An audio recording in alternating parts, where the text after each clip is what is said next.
गोवा निवडणुकीत विजय मिळवल्यानंतर देवेंद्र फडणवीस यांचं मुंबईत जोरदार स्वागत करण्यात आलं होतं आणि त्यावरून ही राऊत यांनी टीका केली। गोव्यातील निवडणूक पक्ष जिंकत नाही तर व्यक्ती जिंकते, कोण्या एका व्यक्तीमुळे विजय मिळत नसल्याचं राऊत यांनी म्हटलंय।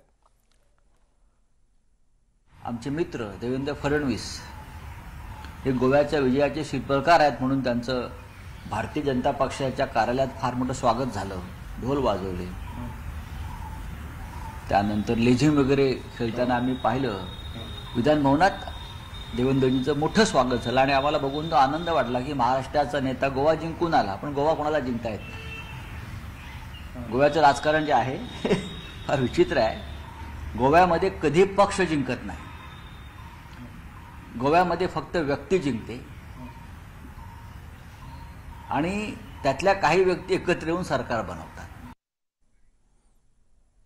दरम्यान संजय राऊतांनी पंतप्रधान नरेंद्र मोदींवरही टीका केली आहे। पंतप्रधानांनी एका पक्षाचं न पाहता त्यांनी देशाचं पाहावं, ते देशाचे असतात असं राऊत यांनी म्हटलंय। यांचं नेतृत्व देशामध्ये सगळ्यात उंच आहे, पण भारतीय जनता पक्षानं त्यांना फार खुजं करून टाकलं।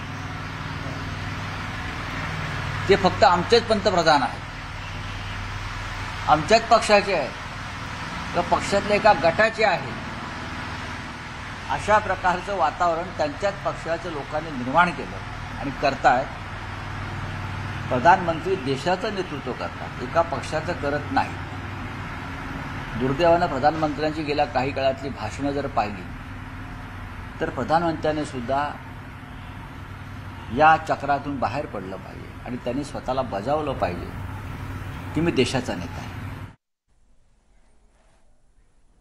यानंतर इथे वेळ झाली का ब्रेकची। ब्रेक घेऊयात, पहा फक्त न्यूज 18 लोकमत।